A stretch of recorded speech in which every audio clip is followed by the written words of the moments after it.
The quality of your writing as well as the easiness of the writing process depends on the notes that you have taken even before you decide to write your essay, blog, or book. Therefore, a common problem among students and learners in writing is to overcome the blank page and come up with ideas to write about. In this video, we're going to talk about the Zettelkasten note-taking method, a method that will help you learn how to take notes effectively and how that can improve your reading, thinking, learning, and writing. Now, you may ask yourself, what is this Zettelkasten method? How does this method work? And how to start using it? All of this and more in this video, so stay tuned. What is the Zettelkasten method? Zettelkasten is a method of taking notes that can help you store and organize your knowledge. The slipbox or Zettelkasten in Germany was developed by Niklas Luhmann, a German philosopher of social science and one of the 20th century's most influential social theorists. Luhmann was a prolific writer, publishing over 70 books and nearly 400 academic articles on a wide range of topics. Instead of putting his notes by topic, Luhmann wrote all his notes on small index cards, gave them an index number, and then put them all in one box. This is what he called the slip box.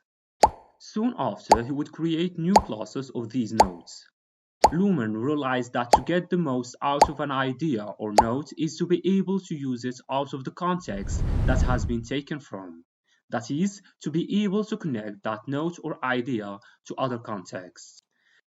Besides the quantity and quality of Luhmann's work, what is more astonishing is that he managed to produce all this work effortlessly, thanks to the Zettelkasten method.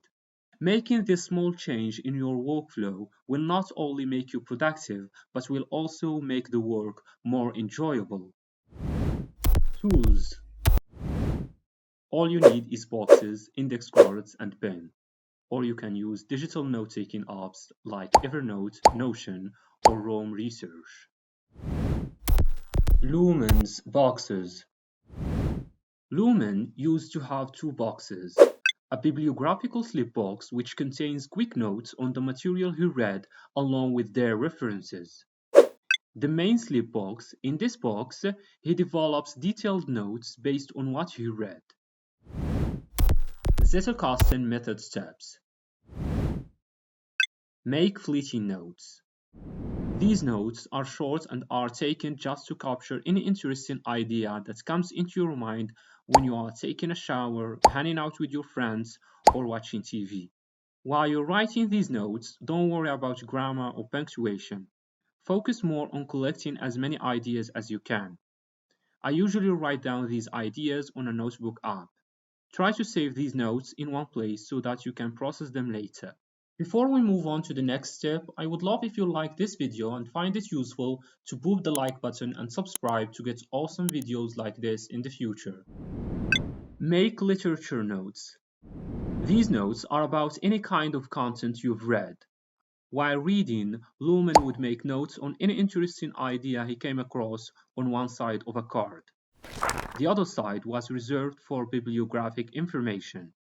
Then he would put it in the bibliographic slipbox. Some tips to consider while writing your literature notes. Write down in your own words any interesting idea you come across while staying faithful to the original meaning. Keep these notes concise and to the point. Be selective when it comes to quotes. Use only the quotes that help make your points clear.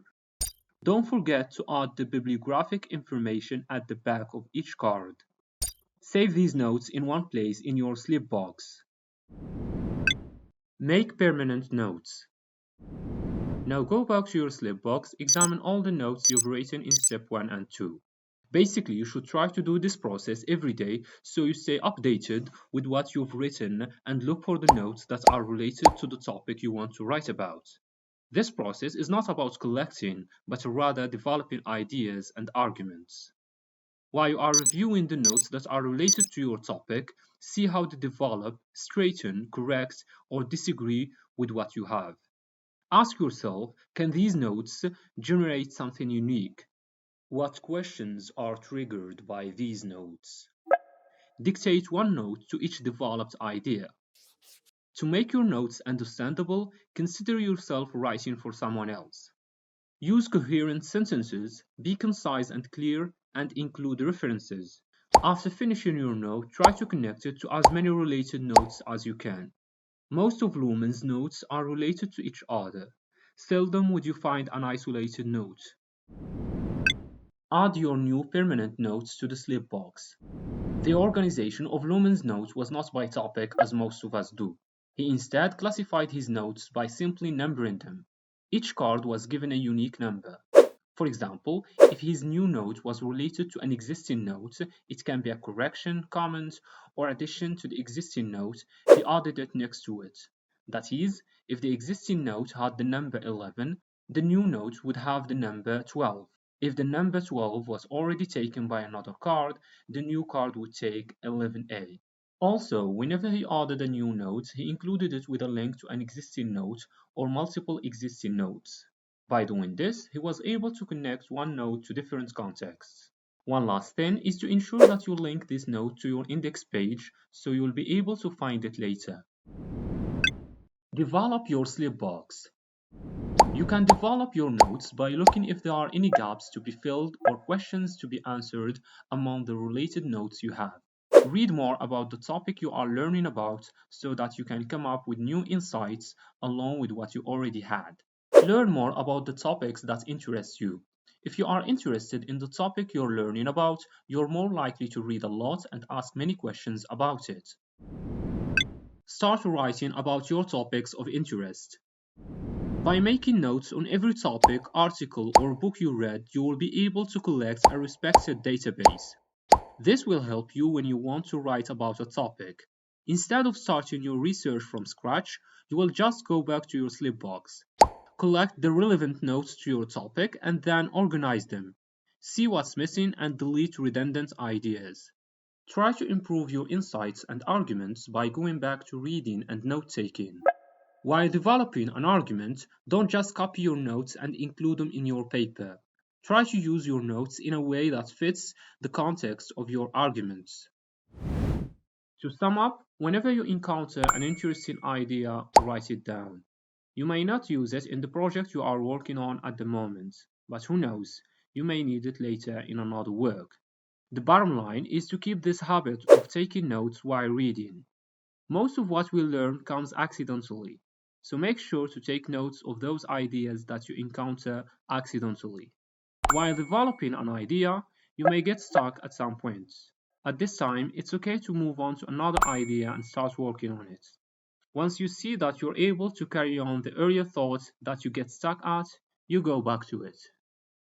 Tell me what you think of this method below in the comments. I'd love to hear from you. For more insights like this, check out our website actionablehack.com. If you enjoyed this video, I would be very grateful if you give it a like and share.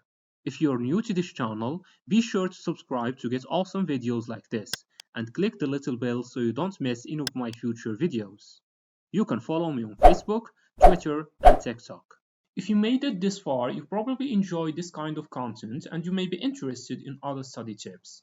Learn more in this video about how to excel in your exams.